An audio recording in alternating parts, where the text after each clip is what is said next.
وجود زن سے ہے تصویر کائنات میں رنگ. ویلکم بیک ناظرین.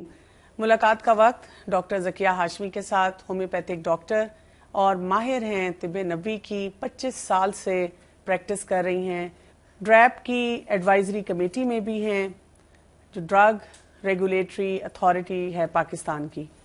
السلام علیکم ورحمۃ اللہ وبرکاتہ. وعلیکم السلام ورحمۃ اللہ وبرکاتہ. ہے شہد، حجامہ اور داغنے کے ذریعے نبی صلی اللہ علیہ وآلہ وسلم کا طریقہ علاج، یعنی ایک علاج شہد سے کیا جاتا ہے. سب سے پہلے بیمار ہونے سے پہلے اصل میں زیادہ تر شہد سے علاج کیا جاتا ہے حفظ ما تقدم کے طور پہ. حجامہ کوئی زہریلا اثر ہو، جسم میں درد ہو، خاص طور پر سر اور اسپائنل کارڈ کا، کمر کا، کمر کے درد میں خاص طور پر، اور کسی بھی بیماری کے لیے عام طور پہ حجامہ کرایا جا سکتا ہے. داغنے کا مطلب ہے کاٹری، یعنی جسم کو کسی بھی چیز سے، جیسے آج کل الیکٹرک شاک سے، اور پہلے زمانے میں ابلتے ہوئے تیل میں، یعنی کسی بھی ایسی گرم چیز سے اس کو داغ کے، یا پھر سلائی یا سلاخ اس کو گرم کر کے تو اس زخم پہ لگایا جاتا تھا. اگر کوئی ایسا گندا زخم جیسے سرطان ہو جاتا یا کوئی ایسا گندا پھوڑا نکل آتا جو ٹھیک ہونے میں نہ آتا، تو اس کے جو ہول ہے اس کو گرم لوہے سے داغ دیا جاتا تھا تاکہ اس کے اندر سے مواد رسنا بند ہو جائے، اس کے مسام بند ہو جائیں. نبی صلی اللہ علیہ وآلہ وسلم نے اس کی اجازت دی تو ہے، مگر آخری حربے کے طور پر، پہلے علاج کے طور پر اس کی اجازت نہیں دی، اور اس کو کئی جگہوں پر آپ نے ناپسند بھی فرمایا ہے. لیکن جہاں کہیں مجبوری کی بات تھی اور صحابہ کرام کو آپ نے ریکمینڈ بھی کیا.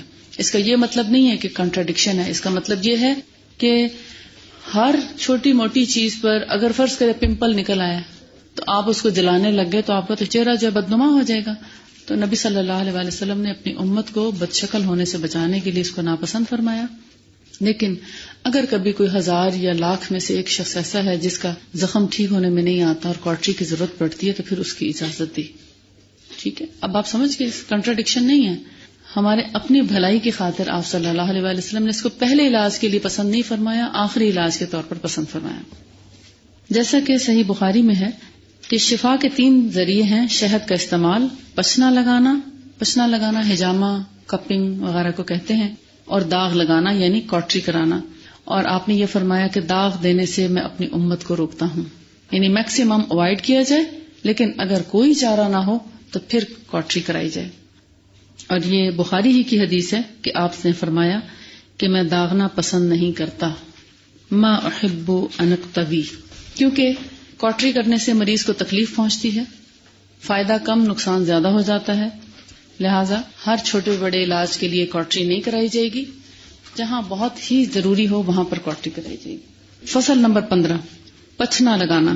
جو پہلی حدیث ہے حجامہ کے بارے میں، سنن ابن ماجہ کی حدیث کہ رسول اللہ صلی اللہ علیہ وآلہ وسلم نے ہدایت فرمائی کہ میں اس رات، جس رات مجھے معراج میں لے جایا گیا، جب بھی کسی گروہ پر گزرتا وہ کہتے کہ اے محمد اپنی امت کو حجامہ کا حکم دو. اور یہ صحیحین کی حدیث ہے، اس کو ہم دیکھتے ہیں. صحیحین میں طاؤس کی حدیث سے جو ابن عباس سے مروی ہے، ان کے الفاظ یہ ہیں کہ نبی صلی اللہ علیہ وآلہ وسلم نے پچنا لگوایا اور حجام کو اس کی اجرت دی، یعنی کپنگ کرائی اور اس کا معاوضہ بھی دیا. اور صحیحین میں یہ حدیث حمید الطویل بروایت انس بن مالک مروی ہے کہ نبی صلی اللہ علیہ وآلہ وسلم کو پچنا ابو طیبہ نے لگایا. آپ نے بطور اجرت 2 صاع غلہ دیے جانے کا حکم فرمایا اور اپنے غلاموں سے گفتگو فرمائی. انہوں نے ابو طیبہ کا حصہ کم کر دیا. آپ نے فرمایا جن چیزوں سے تم علاج کرتے ہو ان میں بہتر پچنا لگا کر علاج کرنا ہے، یعنی پچنا لگانے کو ایک اچھا علاج آپ صلی اللہ علیہ وآلہ وسلم نے قرار دیا. اور فصل نمبر 16 میں اگر آپ پڑھیں گے پچنے کے فوائد یا حجامہ کے فوائد، تو اس میں یہ بتاتے ہیں کہ پچنا بدن کے اوپری حصے جو ہیں، سطحی حصے کہتے ہیں، سرفیس جو اوپر کا حصہ ہے، یعنی اسکن کو صاف ستھرا بناتا ہے. اور اسکن کے اندر جو وینز ہیں، یعنی جو ہماری رگیں ہیں، وینز وریدوں کو بولتے ہیں. وریدیں آپ دیکھتے ہیں کہ ہاتھ میں بھی اگر آپ ہاتھ نیچے کی طرف کریں تو آپ کو یہ بلو وینز نظر آتی ہیں اپنے ہاتھوں پہ. ان کے اندر گندا خون دوڑتا ہے. جو صاف خون ہے وہ اللہ تعالیٰ نے اندر کی طرف رکھا ہے، اور جو گندا خون ہے وہ اوپری سطح پہ رکھا ہے کہ اگر ضائع بھی ہو تو گندا خون ضائع ہو، اسکن پہ چوٹ لگے تو گندا خون ہی ضائع ہو، صاف خون نہ ضائع ہو. کیونکہ صفائی بہت مشکل سے ہوتی ہے نا، گند مچانا آسان ہے. آپ دیکھیں نا صفائی مشکل سے کرتے ہیں نا، کسی کمرے میں آپ کو کہا جائے یہ کمرہ صاف کریں تو آپ کو مشکل نظر آئے گا، مگر اگر آپ کو کہیں کہ کوئی بات نہیں آپ بیٹھیں ریلیکس کریں جیسا بھی چاہیں اس کو استعمال کریں تو گند مچانا بہت آسان ہے. تو اسی طرح اگر یہ گندا خون ہے ویسٹ ہو بھی جائے گا تو اتنا حرج نہیں ہوتا. اور جو صاف شدہ خون ہے اللہ تعالیٰ نے اس کی پروٹیکشن کی، اس کو ہمارے اسکن کے اندر رکھا، نیچے کی طرف رکھا. اور یہ جو وینز ہیں بیسیکلی ہجامہ انہی کو ڈیٹاکسیفائی کرتا ہے، انہی کو صاف ستھرا بناتا ہے. جو ان کے اندر خون ہے اس کے اندر جتنی گندگی ہے اس کو باہر نکالنے کا کام دیتا ہے. اور اس میں کہتے ہیں ہجامہ میں فسد سے زیادہ ظاہر جسم کے نقی و صفی بنانے کی یعنی کہ صاف ستھرا بنانے کی صلاحیت ہے. اور بدن کے گہرے حصوں کی صفائی کے لیے فسد بہترین ہے. گہرے حصے مین کے اندرونی زخم ہے، اگر جیسے سرطان یا کینسر یا کوئی ایسی اندرونی پھوڑا بن جاتا ہے، کوئی اندرونی ایسا گہرا زخم ہو جاتا ہے، اس کے لیے کیا کیا جاتا ہے؟ فسد آپ نے پڑھا، کٹ لگا کے اور اندر سے گندگی کو سک کیا جاتا ہے، چیرا دے کے اسکن پہ اور ڈیپ اس کو اندر سے صاف کیا جاتا ہے. جبکہ ہجامہ جو ہے اس کا طریقہ کار تھوڑا سا فرق ہے. کپس ہوتے ہیں، ان کو پیچھے جو آپ کی ابھری ہوئی جگہ ہے، ابھار آپ دیکھتے ہیں اپنے گردن کے پیچھے ابھار جو ہے، اس ابھار کے اوپر ایک کپ لگایا جاتا ہے. کپ کے پیچھے ایک ہول ہوتا ہے، اس میں ایک خاص سکر لگا کے اس ہول سے اور ایئر جو ہے وہ اندر کی سک ہو جاتی ہے تو پیچھے ایک جیسے چاند کی طرح ابھار بنا ہوا نظر آتا ہے، جیسے آدھے گیند کی طرح. ٹھیک، جب وہ ابھار سا آ جاتا ہے تو اس کو 3 سے 4 منٹ تک ایسے چھوڑ دیتے ہیں ابھار کو. اس کے اندر گندا خون آ جاتا ہے، ادھر ادھر کی جو ہوا ہے یا گیسٹرک ہیں یا ایئر لاک جیسے ہو جاتی ہیں، کبھی کبھار ایسا درد شروع ہو جاتا ہے کسی دوا سے نہیں جاتا. تو جب وہ اس سے سیکشن کی جاتی ہے 3-4 منٹ کے لیے اس کو چھوڑا جاتا ہے، پھر اس کپ کو اتار دیا جاتا ہے. ایک خاص طریقہ ہے، اور جب اس کو اتارا جاتا ہے تو ابھار تھوڑی دیر کے لیے قائم رہتا ہے. اس ابری ہوئی جگہ پر بعض لوگوں کی وہ بہت بلوئش ہو جاتی ہے، کالی ہو جاتی، جتنا اس کا کلر ڈارک ہو اٹ مینز کہ اتنا ہی اس کو ڈیٹاکسیفائی کرنے کی ضرورت ہے. اس میں بہت باریک باریک کٹ لگائے جاتے ہیں، 15 سے 17 کٹس لگائے جاتے ہیں ایک ابھار پہ، بہت چھوٹے چھوٹے بلیڈ کے ساتھ، بہت باریک بلیڈ کے ساتھ. پھر دوبارہ وہاں پر کپ لگایا جاتا ہے اور اس سے سکشن کی جاتی ہے تو اس سکن سے ہلکا ہلکا خون رسنا شروع ہوتا ہے، بہت مائنر سا. زیادہ تر پانی اور ایئر ہی آتی ہے مگر بلڈ بھی آتا ہے. تو وہ جو گندا خون ہے سم ٹائم ایسے کلاٹ کی شکل میں آ رہا ہوتا ہے، وہ جو ریلیز ہوتا ہے اس سے بہت سی تکالیف میں سکون آ جاتا ہے. اس کو کہتے ہیں پسنا لگانا. پرانے زمانے میں جونکیں بھی لگا دی جاتی تھی. جونک آپ سمجھتے ہیں؟ ایک کیڑا ہوتا ہے سانپ کی شکل کا چھوٹا سا، مگر وہ اس وقت تک لگا رہتا ہے جب تک کہ وہ پوری طرح اس کا پیٹ بھر نہیں جاتا، وہ خون پیتا رہتا ہے لیکن اس کے کاٹنے کا کوئی خاص درد نہیں ہوتا. اس کو اتارنے کے لیے بھی گرم گرم سلائی لگائی جاتی ہے تب وہ اترتا ہے، ورنہ وہ اترتا نہیں اس سے پہلے. تو وہ بھی ایک طریقہ ہے، لیکن ہجامہ سب سے بیسٹ طریقہ ہے ان سارے طریقوں میں سے. ابھی تک پاکستان میں اس علاج کو بطور رواج عام نہیں کیا گیا، لوگ جانتے ہی نہیں اس کے بارے میں یہ بھی کوئی طریقہ علاج ہے، لیکن سنت طریقہ علاج ہے. آپ صلی اللہ علیہ وسلم نے کروایا، سر درد میں کرایا. جب یہودی عورت نے زہر کھلانے کی کوشش کی تھی تو اس کے بعد بھی آپ نے اس کو کروایا. تو یہ جسم کو بیسیکلی ڈیٹاکسیفائی کرتا ہے، زہریلے اثرات اس سے نکلتے ہیں اور جسم ہلکا پھلکا ہو جاتا ہے، دردوں سے نجات ملتی ہے. یہ میں سعودیہ سے سیکھ کے آئی تھی لیکن میرے پاس ٹائم نہیں ہے کیونکہ میرا اپنا کام اتنا ہے کہ میں اس کو بطور علاج نہیں کر سکتی. اس لیے اگر آپ میں سے کوئی سیکھنا چاہیں تو آپ اپنی انچارج سے بات کر سکتے ہیں، ان کو اپنا کانٹیکٹ نمبر دے سکتے ہیں اور ان کے ذریعے پھر ہم اس کا کوئی اہتمام کر سکتے ہیں. آپ صلی اللہ علیہ وسلم نے فرمایا ایک اور حدیث میں ہے کہ بہترین دوا ہجامہ اور فسد ہیں.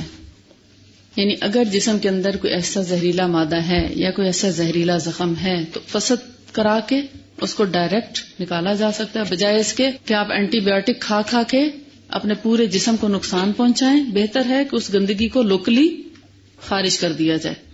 استفراغ، یہ بھی استفراغ کا ایک طریقہ ہے نا. استفراغ آپ نے پڑھا تھا نا، جسم کو کسی بھی گندگی سے فارغ کرنا، اس کو فراغت دینا. مونڈھوں کا پچنا کندھے اور حلق کے درد کے لیے بھی مفید ہے. بیسیکلی اس کو کہتے ہیں جو بھار ہے نا، اس کو سننا اسپاٹ کہتے ہیں. یعنی نبی صلی اللہ علیہ وآلہ وسلم نے یہاں پر پسنا لگوایا، اس لیے اس کو تمام دنیا میں سننا اسپاٹ کا نام دیا جاتا ہے کہ یہ سنت طریقہ ہے یہاں پر پسنا لگانے کا. اور آپ صلی اللہ علیہ وآلہ وسلم اپنی گردن کے پہلوی حصوں اور گردن کے زیری حصوں پر، یعنی پہلوی حصے سائڈز ہوتے ہیں اور زیری حصے نیچے کے حصے گردن کے ساتھ ساتھ، ان پر بھی پسنا لگوایا کرتے تھے. صحیحین میں حضرت انس ہی کی روایت ہے کہ رسول اللہ صلی اللہ علیہ وآلہ وسلم 3 بار پسنے لگواتے، 1 بار اپنے مونڈے پر اور 2 بار گردن کے پہلوی حصوں پر. بیسیکلی جب ایک کپ لگایا جاتا ہے تو اس کو 1 سے 3 دفعہ تک لگایا جاتا ہے، جب تک کہ اس کے اندر سے پانی کا رسنا بھی بند نہیں ہو جاتا. یعنی پہلے بلڈ آتا ہے اور پھر اس کے بعد تھوڑا تھوڑا پانی کا قطرہ آنے لگتا ہے، جیسے پسینہ آتا ہے جسم کو. تو جب وہ پانی آنا بھی رک جاتا ہے تو پھر اس کو لگانا بند کر دیتے ہیں. یعنی اس کا مطلب اب مزید کچھ نہیں نکلے گا. اور ایک اور حدیث میں ہے کہ آپ نے پچنا لگوایا جبکہ آپ محرم تھے، یعنی احرام کی حالت میں تھے. اور پچنا آپ نے سر درد کی وجہ سے لگوایا تھا جو آپ کو تھا، یہ جس سے آپ متاثر تھے. یعنی آپ کو احرام کی حالت میں سر میں درد ہوا تو آپ نے بجائے کوئی دوا کھانے کے حجامہ کروایا، یہ پچنا لگوایا. اور حضرت علی نے فرمایا کہ جبرائیل علیہ السلام پہلوے گردنوں دوش کے حجامہ کا حکم لے کر نازل ہوئے. پہلوے یعنی گردن کے سائڈز، ان پر حجامہ کروانے کے لیے آپ کے پاس اللہ کا حکم لے کر نازل ہوئے.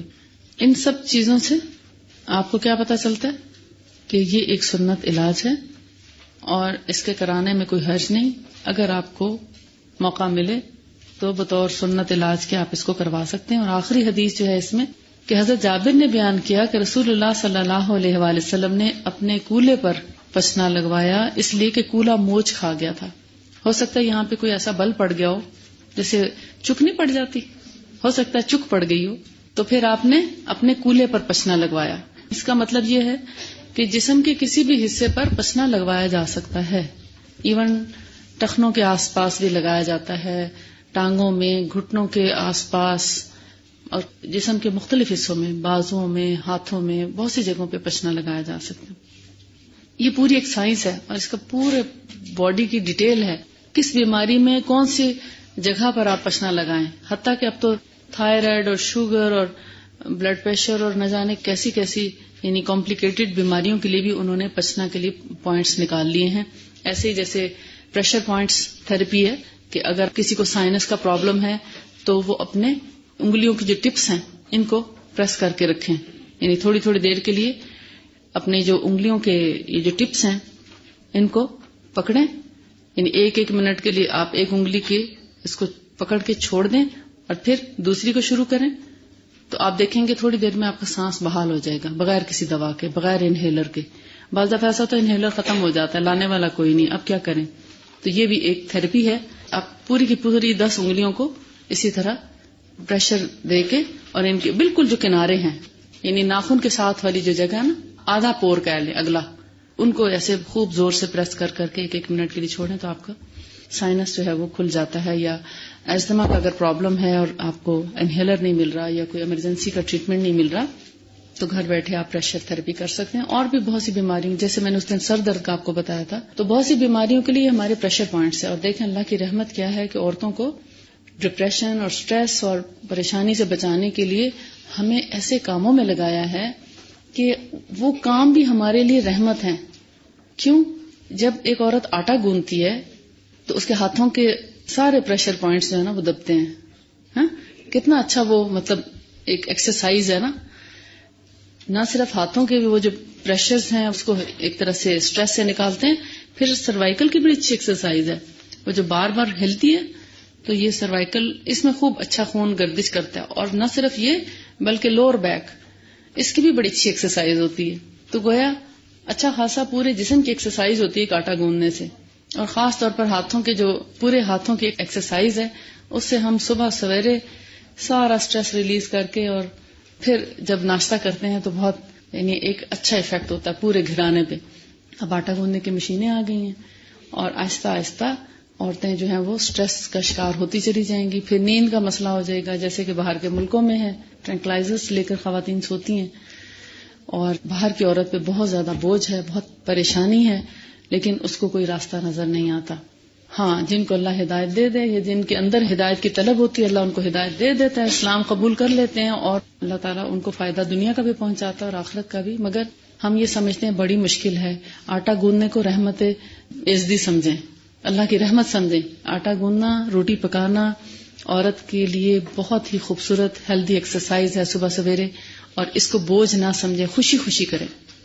اور کھانا کھلانا ویسے بھی جنت میں لے جانے والا کام ہے، اور اس نیت سے کھانا پکائیں اور سسرال والوں کو بھی کھلائیں اور گھر والوں کو بھی کھلائیں کہ جتنے لوگ میرے ہاتھ سے کھانا کھائیں گے تو اللہ تعالیٰ مجھے اس کا اجر دے گا اور میرا ایک یعنی صدقہ ہے، صدقہ شمار ہوگا. صدقہ بھی صبح سویرے ہو جاتا ہے، ایکسرسائز بھی ہو جاتی ہے، آپ کی ہیلتھ بھی امپروو ہوتی ہے. تو اس لیے کھلے دل سے گھر کا کام کریں، خوشی خوشی کریں، اس کو بوجھ نہ سمجھیں. انہوں نے فصل نمبر 17 میں گدی پر سینگیاں کھچوانے یا پچنے لگوانے میں علماء طب کا اختلاف کیا ہے. اصل میں پوائنٹس کا اختلاف ہے. دیکھا جائے تو یہ اختلاف نہیں ہے کہ حجامہ کیا جائے کہ نہیں، بلکہ یہ اختلاف ہے کہ یہاں حجامہ کیا جائے کہ یہاں کیا جائے کہ یہاں.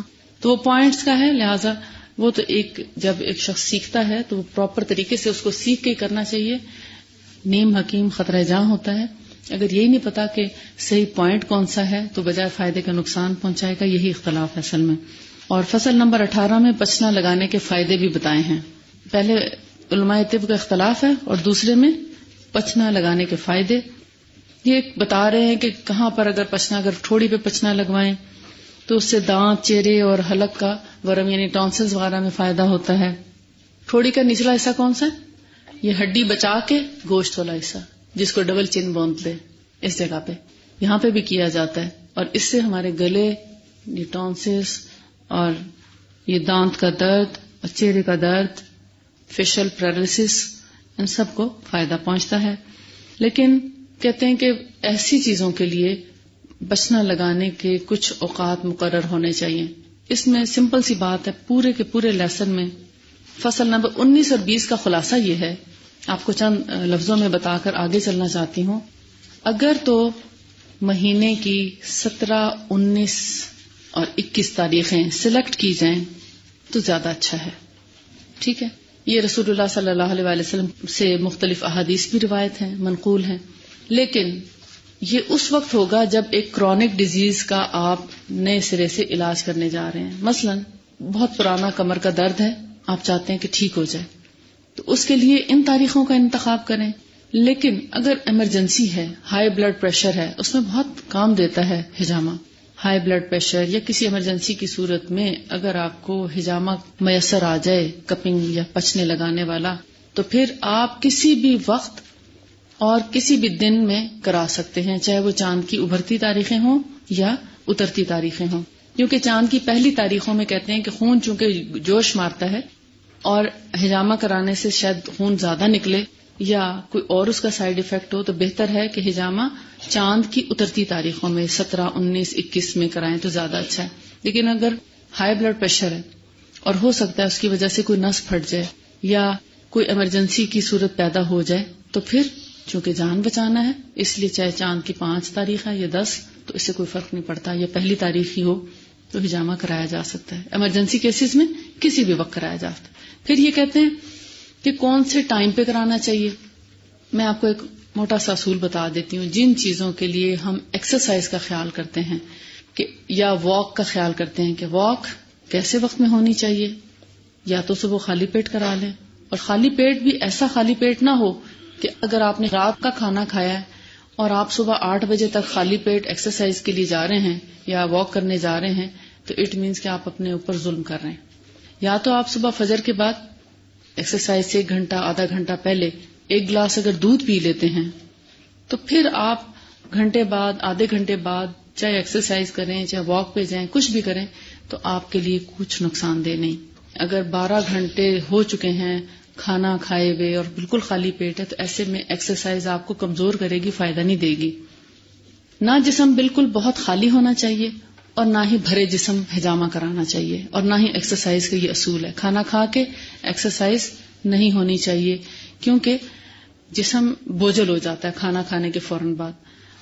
اور ایکسرسائز کے لیے تھوڑا بہت آپ کے جسم میں کچھ نہ کچھ ہونا چاہیے کہ جب آپ اپنے ایکسرسائز کریں یا واک کریں، انرجی ویسٹ ہو تو اس کا آلٹرنیٹ جسم دیتا جائے.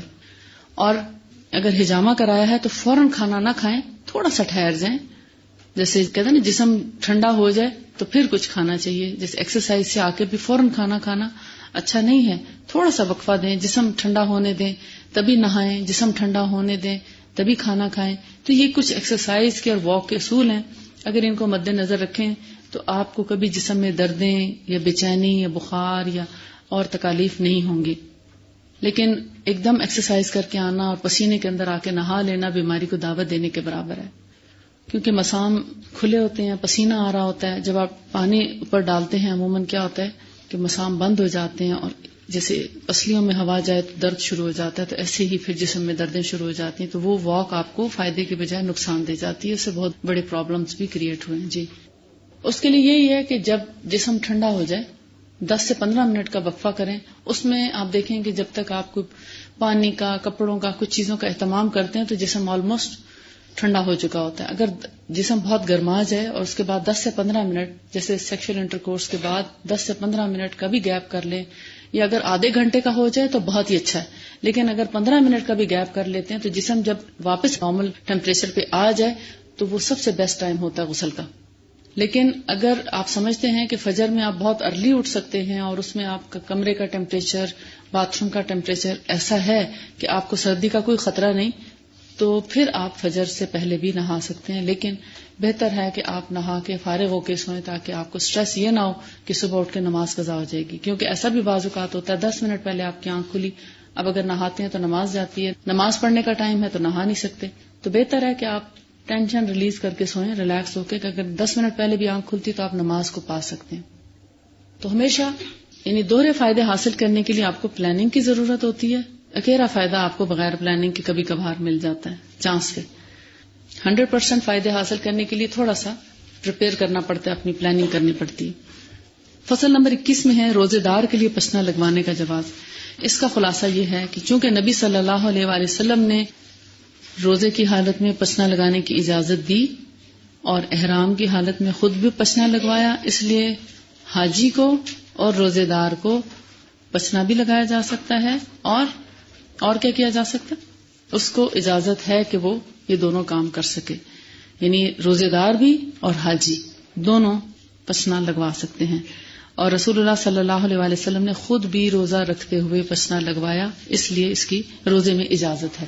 لیکن بہتر ہوگا اس کے لیے کہ روزے کی حالت میں ظہر اور عصر کا ٹائم زیادہ مناسب ہے. بہت شام گئے تک نہ کروائیں، کیونکہ آپ دیکھتے ہیں عصر کے بعد اکثر کمزوری کا احساس سا ہونے لگتا ہے، بھوک زیادہ لگنے لگتی ہے. تو شدید بھوک کی حالت میں نہ لگوائیں، شدید بھوک لگنے سے پہلے لگوا لیں. اور پسینہ لگوا کے شدید ایکسرسائز یا فوری طور پر غسل بھی نہیں کرنا چاہیے، جیسا کہ ایکسرسائز کا میں نے آپ کو بتایا. جتنی احتیاط ایکسرسائز کے لیے، باڈی کو گرمانے کے لیے جن چیزوں کی ضرورت ہے، یہ جو احتیاطی تدابیر اختیار کرنی چاہیے، پسینہ لگوانے کے لیے بھی بیسیکلی وہی چیزیں ضروری ہیں. اگر آپ کو واک اور ایکسرسائز کے اصول پتہ ہیں تو پھر آپ کو ہجامہ کے بھی پتہ ہونے چاہیے. دونوں کو ریلیٹ کر لیں، آپ کو کچھ مشکل نہیں لگے گا، کنفیوز نہیں ہوں گے آپ.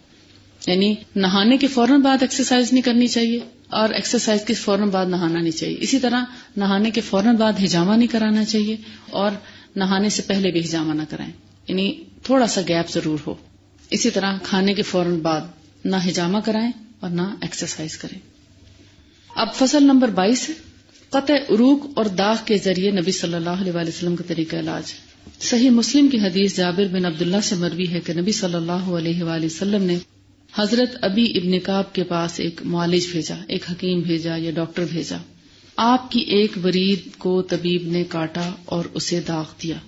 دوسری روایت میں ہے کہ سعد بن معاذ کو جب اکھل میں تیر لگا، اکھل اپر پورشن کو بولتے ہیں بازو کے، اور زخم سے خون بہنے لگا تو نبی صلی اللہ علیہ وآلہ وسلم نے اسے داغ دیا. تیر جب لگ گیا، یعنی تیر آ کے پیوست ہو گیا حضرت سعد بن معاذ کے، تو جب وہ نکالا گیا تو خون کا فوارہ پھوٹ پڑا تو آپ نے اس جگہ کو داغ دیا تاکہ خون بہنا بند ہو جائے. کیونکہ اتنی تیزی سے اگر کہیں سے خون بہنا شروع ہو جائے تو موت یقینی ہو جاتی ہے. لہٰذا خون کو فوری طور پر روکنے کے لیے، کیونکہ اس وقت سٹیچز کا یا خون روکنے والے اسپرے یا خون روکنے والی ادویات نہیں تھے، تو لہٰذا اس وقت پھر داغ دیا جاتا تھا. تو ایسے ایمرجنسی کیسز میں آپ صلی اللہ علیہ وسلم نے خود داغ دیا اور 7 دن معاذ کے بازو پہ داغ دیا. داغ دینے سے یا گرم سلاخ لگانے سے وہاں ورم ہو گیا تو آپ نے دوبارہ اس جگہ پر داغ دیا.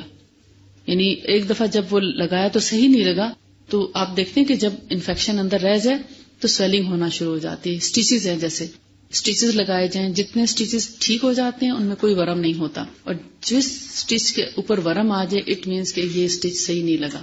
تو پھر آپ صلی اللہ علیہ وسلم نے اس جگہ دوبارہ سے داغ دیا تو وہ زخم ٹھیک ہو گیا. اور ایک اور جگہ پر نبی صلی اللہ علیہ وسلم کے پاس ایک شخص کو لایا گیا جسے آپ نے داغ دینے کا مشورہ دیا. داغ دینے کا مطلب ہے کاٹری کرنے کا. تو آپ نے کھلے لفظوں میں فرمایا کہ اس کو داغ دو گرم پتھر سے سینک کر کے، یعنی ایک پتھر کو آگ پہ گرم کیا جائے اور اس کو اس زخم پر لگایا جائے.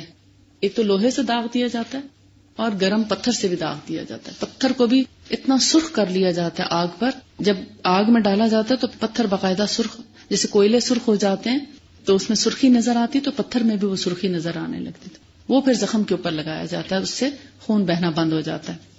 اس کا بھی خلاصہ یہی ہے کہ داغ دینا اگرچہ نبی صلی اللہ علیہ وسلم نے پہلے علاج کے طور پر پسند نہیں فرمایا، لیکن جہاں پر جان کو خطرہ ہوتا اور بیماری کے نہ جانے کا اندیشہ ہوتا کہ اگر داغ نہ دیا گیا تو بیماری نہیں جائے گی، تکلیف نہیں دور ہوگی، تو ایسے میں آپ صلی اللہ علیہ وسلم داغ دیا کرتے. داغ مین کاٹری کرتے، اور کاٹری 3 طرح سے کی جاتی، ایک لوہے کو گرم کر کے، ایک پتھر کو گرم کر کے، اور ایک تیل کو ابال کے. آج بھی سعودیہ میں چور کے ہاتھ کاٹ کے اس کو ابلتے تیل میں ڈالا جاتا ہے تاکہ اس کا خون بہنا بند ہو جائے، رگیں سوکھ جائیں. چور کی سزا یہی ہے نا کہ اس کا ہاتھ کاٹ دیا جائے. ایک کا ہاتھ کٹ جائے تو پوری قوم کو نصیحت ہو جاتی ہے اور ساروں کے گھر محفوظ ہو جاتے ہیں. اس لیے اس کو ظالمانہ نہیں سمجھنا چاہیے. پیج نمبر 103 پر ہے کہ ایک صحیح حدیث ہے جس میں 70,000 بلا حساب کے جنت میں داخل ہونے کی شہادت ہے. اسی حدیث میں ہے کہ یہ وہی لوگ ہیں جو جھاڑ پھونک نہیں کراتے، نہ داغ دلواتے ہیں، نہ بدشگونی اور بدفالی کے قائل ہیں. یعنی وہ شگون لیتے ہیں نا، وہ طوطے کو دے دیتے ہیں لیٹر لکھ کے، کون سا اٹھانا ہے، آج کے لیے کیا مناسب ہے. تو ایسے کام نہیں کرتے بلکہ اپنے اللہ پر پوری طرح بھروسہ کیے ہوئے ہیں. یہ بخاری ہی کی حدیث ہے، اور اس کا مطلب سمجھنے میں تھوڑا احتیاط کی ضرورت ہے. وہ یہ کہ خود جھاڑ پھونک کر لیتے ہیں جو رسول اللہ صلی اللہ علیہ وسلم کے طریقے میں آپ پڑھیں گے انشاءاللہ، ٹھیک ہے. وہ دم، وہ رقیہ جو رسول اللہ سے منقول ہے وہ تو کرتے ہیں، مگر شرکیہ جھاڑ پھونک نہیں کراتے، یا ہر ایسے شخص کے پاس نہیں چلے جاتے جس کے بارے میں پتہ ہی نہیں، بلا تحقیق کے کسی کے پاس نہیں جانا چاہیے.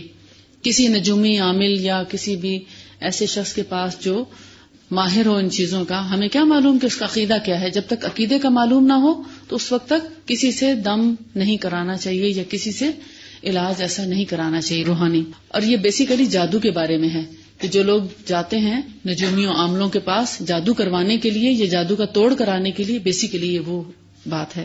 لیکن جھاڑ پھونک بھی وہ کرانی چاہیے جو سنت سے منقول ہے، اور اس سے کرائیں جس کا عقیدہ معلوم ہے، ورنہ خود ہی کریں. نہ داغ دلواتے ہیں، یعنی آپ دیکھتے ہیں وہ جو لوگ ٹیٹوز بنواتے ہیں نا، یہ اس کا ذکر ہے کہ خوبصورتی اور بدصورتی کے لیے جو اپنی شکلیں بنواتے ہیں بلا وجہ کے جلواتے ہیں، وہ بھی جلانا ہوتا ہے نا. تو ایک تو ہے کہ جان بچانے کے لیے آپ لگا رہے ہیں، نبی صلی اللہ علیہ وسلم نے خود لگایا اور حکم بھی دیا. 7 بن معاذ کو لگایا، کیوں؟ ورنہ جان کو خطرہ تھا. تو ایسے میں تو ٹھیک ہے، لیکن وہ جو نشان بنوانے کے لیے پورے جسم میں انہوں نے جلائے ہوتے ہیں اور ڈیزائن بنائے ہوئے ہوتے ہیں، اور عجیب و غریب شکلیں جنوں کی اور نہ جانے شیطان کی شکلیں بھی بنا رکھی ہوتی ہیں پوری کمر کے پیچھے، عجیب و غریب. تو یہ کیا ہے؟ اس کی اجازت نہیں ہے. اور تیسری کیا چیز ہے؟ بدشگونی. یہ فال گیری، بدشگونی، اس کے بارے میں آپ نے پڑھا ہے. انشاءاللہ فصل نمبر 23 ہم کل پڑھیں گے، اور یہاں پر ہم اکتفا کرتے ہیں. اگر آپ کو پھر بھی اس بارے میں کوئی شبہ ہو تو پوچھ لیجئے گا، لیکن میرے خیال میں آپ کو کلیئر ہو گیا ہوگا کہ رسول اللہ صلی اللہ علیہ وسلم کی حدیث ہے نا جس میں فرمایا کہ جو لوگ جادو نہیں کرتے، نہ کرتے ہیں نہ کراتے ہیں، تو ایسے لوگ بغیر حساب کے داخل ہوں گے، لیکن اس سے پہلے بہت سی جو شرائط ہیں صحیح عقیدے کی، عمل صالح کی، وہ ہیں. لیکن اللہ پر اتنا ایمان اور یقین ہے کہ جادو پر ایمان نہیں رکھتے، نہ جادو کو صحیح سمجھتے ہیں، نہ کرتے ہیں، نہ کرواتے ہیں، اور نہ کسی کے پاس اس کا توڑ کرنے کے لیے جاتے ہیں. ایسے لوگ بغیر حساب کے جنت میں جائیں گے اور عرش کے سائے تلے بھی ہوں گے. میرا خیال آپ کو کلیئر ہو گیا ہوگا کہ ایمرجنسی کے کیس میں داغ لگانے کی اجازت ہے، ادروائز جو دوسرے داغ لگائے جاتے ہیں، جیسے وہ گلگت اور چترال کے لوگ ہیں، وہ اپنے جسم پہ نشان لگائے ہوتے ہیں، بیسیکلی وہ جلا کے لگائے جاتے ہیں، تو ان کی اجازت نہیں ہے. صاف ستھرے چہرے والے جو اللہ اور اس کے رسول پر ایمان رکھتے ہیں اور اللہ کو ہر وقت اپنے سامنے موجود سمجھتے ہیں، ایسے لوگ ایسے کاموں سے گریز کرتے ہیں، اور ایسے ہی لوگ بغیر حساب کے جنت میں داخل ہوں گے انشاءاللہ. وآخر دعوانا ان الحمدللہ رب العالمین.